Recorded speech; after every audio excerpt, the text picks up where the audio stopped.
نظر بد کا علاج. نظر بد کے علاج کے حوالے سے دو باتیں ہم ذکر کریں گے. پہلی بات احتیاطی تدابیر اور دوسری بات علاج. نظر بد کے حوالے سے احتیاطی تدابیر اختیار کرنی چاہیے تاکہ نظر بد سے انسان بچا رہے. اس میں پہلی بات یہ ہے کہ انسان جو اللہ تعالیٰ کی نعمتیں ہیں ان کا بلا ضرورت اظہار اور کثرت سے اظہار کرنا اور لوگوں کے سامنے جو ہے اس کو شو آف کرنا، یہ اس سے گریز کرے. اب موجودہ دور میں یہ ٹرینڈ بن چکا ہے اور ایک ترتیب بن چکی ہے کہ چھوٹے سے چھوٹی اچیومنٹ بھی ہوئی تو اس کو سوشل میڈیا پر لگا دیا جاتا ہے. اور شادی ہوئی تو اس کی تصاویر، بچے کی پیدائش ہوئی تو اس کی تصاویر، گاڑی خریدی تو اس کی تصاویر، اور سوشل میڈیا، فیس بک، ٹویٹر، انسٹاگرام. اور اب ایسے موقع پر یقیناً جو ہے وہ آپ کو برکت کی دعا دینے والے اور آپ کے خیر خواہ لوگ جو ہیں وہ کم ہیں، اور یقیناً امکان ہوتا ہے اس بات کا کہ حاسد کی نظر جو ہے آپ کو لگ جائے، اور ممکن ہے کوئی جو پسندیدگی کی نظر ہے وہ بھی بعض دفعہ لگ جاتی ہے. تو اس لیے اس طرح کے امور میں جو ہے ان سے گریز کرنا چاہیے اور بچنا چاہیے. اسی سے متعلق دوسری بات ہے، اللہ کے رسول صلی اللہ علیہ وسلم نے فرمایا کہ اپنی ضروریات کی تکمیل کے لیے، ان کو پورا کرنے کے لیے رازداری سے مدد لو، اس لیے کہ ہر صاحب نعمت سے حسد کیا جاتا ہے. صحیح الجامع 943، اور یہ حدیث صحیح ہے. تو آپ اپنا بزنس کا کوئی پروجیکٹ کرنا چاہ رہے ہیں، تعلیم کے حوالے سے کوئی پروجیکٹ مکمل کرنا چاہ رہے ہیں، کوئی اور کام جو ہے آپ اس کی تکمیل کرنا چاہ رہے ہیں، کوئی رشتہ ہے بچے کا یا بچی کا، تو اس کو بلا ضرورت اور بلا سبب جو ہے لوگوں میں نہ مت پھیلائیں. صرف اللہ رب العالمین سے استخارہ کیجئے، جو آپ کے قریبی لوگ ہیں ان سے مشورہ کیجئے اور انہی کو بتائیے، خیر خواہ لوگوں کو، ہر ایک کو اور ہر جگہ پر اس کی تشہیر کرنے کی جو ہے یہ ضرورت نہیں ہے. تو دوسری بات، جو دوسری احتیاطی تدبیر ہے وہ ہے کہ برکت کی دعا. رسول اللہ صلی اللہ علیہ وسلم جب کسی کو اس کی شادی کی مبارکباد دیتے تو فرماتے بارک اللہ لک و بارک علیک و جمع بینکما فی خیر، کہ اللہ تعالیٰ تمہیں برکت دے، تم پر اپنی برکت فرمائے اور تم دونوں کو خیر کے ساتھ اکٹھا رکھے. تو دوہری جو ہے برکت کی دعا اور خیر کی دعا. تو آپ اب دیکھیے، یہ موقع ہم نے ذکر کیا تھا علامات میں کہ اس موقع پر جو ہے نظر کے امکانات بہت بڑھ جاتے ہیں جو سارا ماحول کے سبب. تو ایسے موقع پر برکت کی دعا کرنی چاہیے کہ آپ کا دوست ہے، بہت ظاہرہ شادی ہے اس کی، تیار ہوا ہوگا، اچھا لباس پہنا ہوگا، خوبصورت لگ رہا ہوگا، ہینڈسم لگ رہا ہوگا، تو اب ہم برکت کی دعا تو دیتے نہیں، نہ ہمیں برکت کی دعا اللہ کے رسول صلی اللہ علیہ وسلم سے یہ شادی کی دعا آتی ہے. لیکن کم از کم جو ہے انسان اگر اور نہیں آتا تو انسان اردو میں کہہ دے کہ اللہ تعالیٰ تمہیں برکت دے یا ماشاء اللہ. تو اس کا اہتمام جو ہے ضروری ہے، جیسے شادی کے موقع پر اس طرح دیگر موقع پر بھی. دوسری برکت کی دعا کے بعد اسی سے متعلق جو دوسرا پوائنٹ ہے وہ یہ ہے، دوسری احتیاطی تدابیر میں جو دوسرا نقطہ ہے وہ یہ ہے کہ اللہ کے رسول صلی اللہ علیہ وسلم نے فرمایا کہ جب تم میں سے کوئی اپنے نفس میں، اپنی ذات میں یا اپنے مال میں یا اپنے بھائی میں کوئی ایسی چیز دیکھتا ہے جو اسے پسند آتی تو اس کو چاہیے کہ برکت کی دعا کرے. بلا شبہ نظر جو ہے یہ برحق ہے. صحیح الجامع 556، اور یہ حدیث صحیح ہے. تو انسان جو ہے اپنے بھائی کو دیکھا، اس کی کوئی خوبی دیکھی، اس کی نے اچھی تقریر کرتا ہے، پڑھائی میں اچھا ہے، تو اس کو برکت کی دعا. اپنے گھر کو دیکھا، خوبصورت گھر ہے، اپنی جو ہے گاڑی کو دیکھا، تو اس میں جو ہے برکت کی دعا ماشاءاللہ. جیسے قرآن کریم میں آتا ہے نا کہ وَلَوْلَا إِذْ دَخَلْتَ جَنَّتَكَ قُلْتَ مَا شَاءَ اللَّهُ لَا قُوَّةَ إِلَّا بِاللَّهِ، کہ کیوں نہیں جب وہ اپنے باغ میں داخل ہوا تو اس نے یہ کہا کہ ما شاء اللہ لا قوت الا باللہ. تو اس سے جو ہے علماء نے یہ استدلال لیا اور یہ بات بیان کی کہ جب انسان جو ہے ایسے کسی اپنے باغ میں داخل ہوتا ہے، اپنے گھر میں داخل ہوتا ہے، اپنی مل میں داخل ہوتا ہے، تو پھر اس کو چاہیے کہ یہ الفاظ جو ہے ما شاء اللہ لا قوت الا باللہ کہے. اور شیخ ابن عثیمین رحمہ اللہ، محمد ابن صالح العثیمین رحمہ اللہ کہتے ہیں کہ جب انسان ایسے موقع پر جو ہے ماشاء اللہ تبارک اللہ یا ماشاء اللہ لا قوت الا باللہ یہ کہنا چاہیے. اور جب کسی کے اندر جو ہے کوئی خیر کی چیز دیکھتا ہے اور بھلائی کی چیز دیکھتا ہے اور اس کو اچھی لگتی ہے اپنے کسی بھائی کے حوالے سے، تو پھر اس کو تبارک اللہ علیک کہے. اس کے علاوہ بارک اللہ فیک کا لفظ بھی جو ہے یہ کہا جا سکتا ہے۔ تو یہ دوسری جو برکت والی احتیاطی تدابیر ہے اس میں ہی ہم نے اذکار اور دعائیں ذکر کی برکت کے اور ماشاءاللہ کہنے کے۔ تیسری احتیاطی تدابیر کے گھر سے نکلنے کی دعا۔ جب آپ گھر سے نکلتے ہیں تو پھر آپ کا لوگوں کے ساتھ انٹریکشن زیادہ ہوتا ہے، تو اس لیے گھر سے نکلتے وقت اللہ تعالیٰ کی حفاظت میں آ جائیے۔ بسم اللہ توکلت علی اللہ لا حول ولا قوۃ الا باللہ، اور اللہم انی اعوذ بک ان اضل او اضل او اضل او ضل او اظلم او اظلم او اجہل او یجہل علی۔ یہ دعائیں اللہ کے رسول صلی اللہ علیہ وسلم سے ثابت ہیں، تو ان کو پڑھنا چاہیے، اللہ تعالیٰ کی حفاظت میں آ جانا چاہیے۔ چوتھی احتیاطی تدابیر کے بسم اللہ پڑھ کر لباس اتاریں۔ پانچویں بات یہ کہ صبح شام کے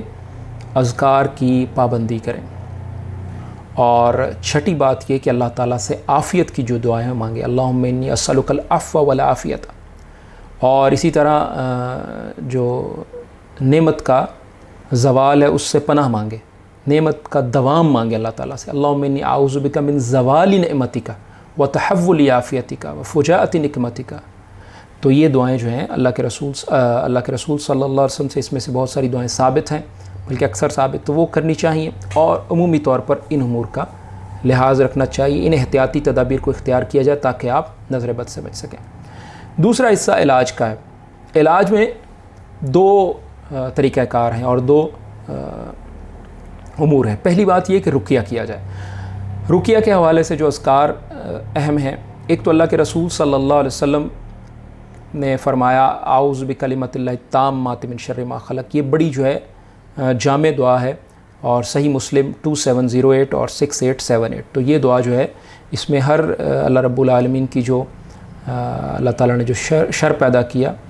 اس کے حوالے سے جو ہے پناہ مانگی جاتی ہے کہ ہر وہ شر جو پیدا کیا گیا اس سے اللہ تعالیٰ کی پناہ میں آیا جائے۔ اور اس کے بعد دوسرا جو ذکر ہے، اللہ کے رسول صلی اللہ علیہ وسلم کے بارے میں آتا ہے کہ آپ حسن اور حسین کو دم کرنے کے لیے یہ دعا کرتے اور کہتے کہ تمہارے باپ یعنی ابراہیم علیہ السلام اس کے ساتھ اسماعیل اور اسحاق علیہ السلام کو دم کرتے تھے۔ وہ کیا ہے؟ اعوذ بکلمۃ اللہ التامہ من کل شیطان و حامہ و من کل عین لامہ، صحیح البخاری 3371۔ تو اس میں بالخصوص جو ہے تکلیف دینے والی آنکھ کا تذکرہ ہے۔ تیسرا جو ذکر ہے، جبریل اللہ کے رسول صلی اللہ علیہ وسلم کے پاس آئے اور کہنے لگے آپ کچھ تکلیف محسوس کر رہے ہیں، پھر انہوں نے آپ کو دم کیا، رسول اللہ صلی اللہ علیہ وسلم کو دم کیا جبریل نے، بسم اللہ ارقیک من کل شیء یؤذیک ومن شر کل نفس او عین حاسد اللہ یشفیک بسم اللہ ارقیک، صحیح مسلم 2186 اور 5700۔ تو یہ دونوں جو اذکار ہیں اس میں بھی جو ہے عین حاسدن کے نظر، ایسی آنکھ جو حاسد کی ہے اور جو نظر بد جو ہے لگا سکتی ہے، تو ان دونوں سے پناہ جو ہے اس ذکر میں مانگی گئی ہے۔ چوتھی جو حدیث ہے اللہ کے رسول صلی اللہ علیہ وسلم کی، استعیذوا باللہ من العین، تو اللہ تعالیٰ کے رسول صلی اللہ علیہ وسلم نے فرمایا کہ اللہ تعالیٰ کی پناہ میں آؤ نظر بد سے، کہ نظر بد حق ہے، صحیح الجامع 938، اور یہ حدیث صحیح ہے۔ تو اس میں عمومی طور پر پناہ میں آنے کا کہا گیا۔ اور پانچویں بات جو ہے کہ اللہ کے رسول صلی اللہ علیہ وسلم، اور پانچویں حدیث جو اللہ کے رسول صلی اللہ علیہ وسلم جنوں اور انسانوں کی نظر بد سے پناہ مانگتے تھے، اور پھر معوذتین کو آپ نے اختیار کر لیا۔ تو رقیہ کا ہم ذکر کر چکے ہیں کہ اللہ کے رسول صلی اللہ علیہ وسلم نے نظر بد کے لیے رقیہ کا کہا، عائشہ رضی اللہ عنہ کو کہا، ام سلمہ رضی اللہ عنہ والی روایت ہے۔ تو ان تمام میں رقیہ کا ذکر ہے، یہ شرعی دم کا ذکر ہے۔ اس حوالے سے اب کون کون سے اذکار ہیں وہ ہم نے 5 چیزیں جو ہیں، یہ 3 اذکار اور اس کے بعد جو ہے 3 دعائیں، اور اس کے بعد ہم نے فلق اور ناس، ان کا خصوصی اہتمام جو ہے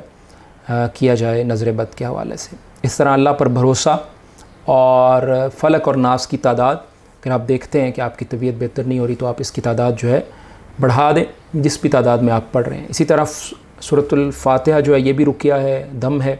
سورۃ البقرہ کی پہلی 5 آیات، آیت الکرسی، سورۃ البقرہ کی آخری 2 آیات، اسی طرح قرآن کریم سے جو آیات شفا ہیں اور آیات سکینہ ہیں، احادیث میں جو شفا کے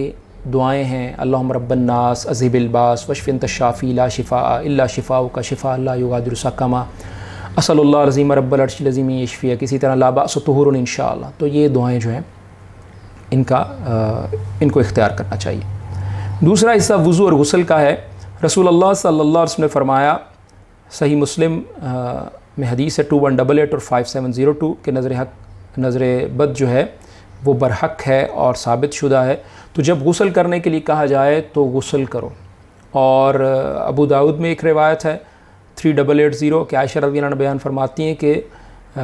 جس کی نظر لگی ہوتی، یعنی نظر لگانے والے کو حکم دیا جاتا کہ وہ وضو کرے، اور پھر اس پانی سے جسے نظر لگی ہوتی وہ غسل کرتا۔ اور عامر ابن ربیعہ والی اور حدیث بڑی معروف ہے ابن ماجہ میں 3509، اور یہ صحیح ہے کہ سہل ابن حنیف رضی اللہ عنہ غسل کر رہے تھے، عامر ابن ربیعہ رضی اللہ عنہ گزرے، انہوں نے ان کی جلد اور جسم کی تعریف کی تو سہل فوراً ہی زمین پر گر پڑے۔ نبی کریم صلی اللہ علیہ وسلم کے پاس لایا گیا، کہا سہل کی خبر لیجئے، وہ گر پڑے ہیں۔ آپ نے فرمایا کس پر شک ہے؟ کہا عامر ابن ربیعہ کی نظر لگی ہے۔ نبی کریم صلی اللہ علیہ وسلم نے تنبیہ کی کہ کس بنیاد پر تم میں سے کوئی اپنے بھائی کو قتل کرتا ہے، اور اگر اپنے بھائی کی کوئی چیز نظر آئے اور اچھی لگے تو چاہیے کہ برکت کی دعا کرے۔ تو گویا نظر جو ہے یہ دو طرح کی ہے، ایک حاسد کی نظر ہے اور ایک جو پسندیدگی کی نظر ہوتی ہے، جس میں انسان دوسری چیز کو اچھا محسوس کر رہا ہوتا ہے، دوسرے کی چیز کو، لیکن ماشاءاللہ اور بارک اللہ فیک یا دعا نہیں پڑھ رہا ہوتا، تو وہ نظر بھی جو ہے لگ جاتی، جیسے اس قصے میں ہے۔ تو پھر پانی طلب فرمایا اور عامر کو حکم دیا کہ وہ وضو کریں، تو انہوں نے اپنا چہرہ اور کوہنیوں تک پہلے وضو کیا، پھر اس کے بعد چہرہ جو ہے اور کوہنیوں تک دھویا، پھر دونوں گھٹنے تہبند کے اندر کا حصہ دھویا، پھر آپ نے وہ پانی جو ہے سہل پر ڈالنے کا حکم دیا۔ تو اسی طرح تو گویا وضو اور غسل کا پانی یہ جو ہے جس کی نظر لگی ہے وہ پانی اپنا دے گا، اور سارا جسم جو اندر سے دھو کر اس کے بعد جو ہے یہ جس کو نظر لگی ہے وہ اپنے جسم پر ڈال لے گا۔ اسی طرح جانوروں پر بھی دم جو ہے، جیسے حدیث میں آتا ہے کہ اونٹ کو ہانڈی تک پہنچا دیتی ہے، تو علماء نے یہ کہا کہ جب اونٹ کو نظر لگ سکتی ہے اور ہانڈی تک پہنچا سکتی ہے تو اس کو دم کرنے میں بھی جو ہے حرج نہیں ہے۔ اور پھر کچھ تجربات ہیں ماہرین کے، اور قرآن و سنت سے علاج کے حوالے سے جو چیزیں قرآن و سنت سے ثابت ہیں یقیناً جو ہے ان کو ترجیح حاصل ہے، لیکن تجربات سے اور ایسی چیزیں جو فائدہ مند ہیں اور شرک کا معاملہ نہیں ہے ان میں، تو ان کو اختیار کرنے میں کوئی حرج نہیں ہے۔ تو بعض ماہرین کا اور اسپیشلسٹ کا جو رقیہ سے اور متعلق ہیں، شرعی دم سے متعلق، ان کا کہنا ہے کہ اگر اب بعض دفعہ نہیں معلوم ہوتا کس نے نظر لگائی ہے، تو پھر ایسی صورت میں کیا کیا جائے؟ تو ایسی صورت میں اس کا ایک تجربہ یہ ہے کہ اسی جس کو نظر لگی ہے وہ اپنی فیملی ممبر جو صفائی اور طہارت کا لحاظ رکھنے والا ہو تو اور نماز پڑھنے والا ہو، تو اس کا پانی جو ہے اس کے وضو اور غسل کا پانی لے لے، اور جس طرح یہ غسل ابھی ہم نے ذکر کیا عامر ابن ربیعہ نے کیا، اسی طرح اچھی طرح تمام جسم کے اعضاء جو ہیں وہ دھو لیے جائیں، اور پھر اس پانی کو جس کو نظر لگی ہے وہ اپنے اوپر ڈال لے۔ تو یہ عمل جو ہے ایک سے زائد بار بھی کیا جا سکتا ہے۔ یہ ایک بات ہوگی۔ دوسرا یہ بھی ایک تجربہ بیان کیا گیا ہے کہ جس شخص کی نظر لگی ہے اگر اس کے بارے میں اندازہ ہو جاتا ہے تو اس کا جھوٹا استعمال کیا جا سکتا ہے، یا اس کے ہاتھ وغیرہ دھلوا کر جانے انجانے میں، کیونکہ اب لوگوں کو یہ کہا جائے کہ آپ نے نظر لگائی ہے تو بہت اس بات کا امکان موجود ہے کہ وہ اس بات پر ناراضگی کا اظہار کریں۔ تو ایسے اگر امکان موجود ہو تو پھر اس کے انجانے میں بھی جو ہے اس کا بچا ہوا ٹکڑا نوالا یا اس کی جو جھوٹی کوئی چیز ہے پانی وہ استعمال کیا جا سکتا ہے، یا ہاتھ وغیرہ دھوئے تو وہ پانی استعمال کیا جا سکتا ہے۔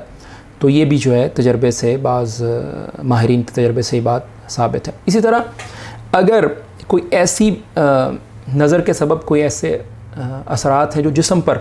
واضح ہو رہے ہیں، تو پھر ایسی چیزیں جو شریعت میں جن کے بارے میں خیر کا ذکر آیا ہے یا ان کے اندر شفا کا ذکر آیا ہے، شہد ہے، زمزم کا پانی ہے، زیتون کا تیل، اور اس میں بالخصوص جو ہے جو سب سے اچھا تیل ہوتا ہے وہ فرسٹ کولڈ پریس اور ایکسٹرا ورجن جو ہے اس کو استعمال کیا جائے، اس کو پیا جائے، اس کو جسم پر لگایا جائے۔ اسی طرح اجوا کھجور کا استعمال،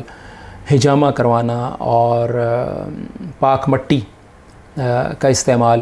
بارش کا پانی، تو یہ سب جو ہیں استعمال کیے جا سکتے ہیں۔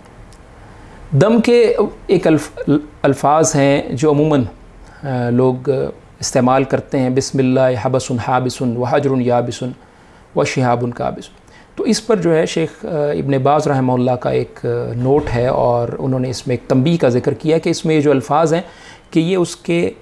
محبوب ترین شخص کی طرف پلٹ جائے، یہ ظلم ہے اور یہ درست نہیں ہے، کیونکہ نظر لگانے والے کی طرف لوٹنے کی اگر بات کی جائے تو اس میں تو حرج کوئی نہیں ہے، لیکن اس کے محبوب ترین شخص کی طرف اگر لوٹنے کی دعا کی جائے تو یہ ظلم اور زیادتی ہے۔ تو ان الفاظ پر شیخ ابن باز رحمہ اللہ نے یہ ملاحظہ کیا اور کہا کہ ان الفاظ کے سبب، یہ جو ہم نے ٹکڑا ذکر کیا، اس کے سبب جو ہے اس ذکر کو رقیہ میں استعمال نہیں کرنا چاہیے۔ چند وہ غلط احتیاطی تدابیر اور بے احتیاطیاں جو لوگ اختیار کرتے ہیں اس معاملے میں نظر کے حوالے سے، ان کے بارے میں کچھ باتیں کرتے ہیں۔ ایک تو یہ ہے کہ ٹرک اور رکشے وغیرہ پر وہ لکھا ہوتا ہے کہ جلنے والے کا منہ کالا، اور اس طرح گاڑیوں پر پیچھے جو ہے جوتا یا کالا کپڑا یا ٹوٹا ہوا جوتا لٹکا دیا جاتا ہے، کنگھی لٹکا دی جاتی ہے، کالا کپڑا لٹکا دیا جاتا ہے، تو یہ چیزیں جو ہیں درست نہیں ہیں۔ اسی طرح جو ہے بعض لوگ ایک آنکھ کی شکل کا بنا ہوا آئی شیپڈ ایمولیٹ، تمیمہ یا منکا جو ہے یا آئی بیڈ جو ہے وہ گھر میں، دفتر میں، گاڑی میں لٹکا دیتے ہیں۔ تو یہ لٹکانے والی ساری چیزیں جن کے بارے میں یہ خیال ہو کہ یہ نظر کو ٹال دیں گی یا کسی چیز کو ہمارے سے دور کر دیں گی، یہ درست نہیں ہے۔ رسول اللہ صلی اللہ علیہ وسلم نے اس سے منع کیا ہے، اور تمائم سے آپ صلی اللہ علیہ وسلم کی ممانعت کئی ساری احادیث سے ثابت ہے، اور اس میں ایک حدیث صحیح ترغیب میں ہے 3457، اسی طرح جو ہے ایک حدیث سنن ابی داؤد میں 3883 جو کہ صحیح ہے۔ تو ان چیزوں سے جو ہے بچنا چاہیے اور ان سے گریز کرنا چاہیے۔ وہ اذکار جو اللہ کے رسول صلی اللہ علیہ وسلم نے بتائے ہیں، آپ صلی اللہ علیہ وسلم نے کیے ہیں، اپنے نواسوں کو کیے ہیں، ان کو اختیار کیا جائے، باقی یہ غیر شرعی امور جو ہیں ان سے بچا جائے۔ تو یہ نظر بد کے حوالے سے ہم نے 3 ایپیسوڈ جو ہیں ذکر کیے، اور پہلے ایپیسوڈ میں ہم نے اس کے خطرناک اثرات کا تذکرہ کیا، دوسرے ایپیسوڈ میں ہم نے اس کی علامات کا تذکرہ کیا، اور تیسرے ایپیسوڈ میں ہم نے اس کے علاج کا تذکرہ کیا۔ اللہ رب العالمین مجھے اور آپ کو نظر بد سے محفوظ رکھیں، اور اللہ رب العالمین مجھے اور آپ کو اپنی حفاظت میں لے لیں۔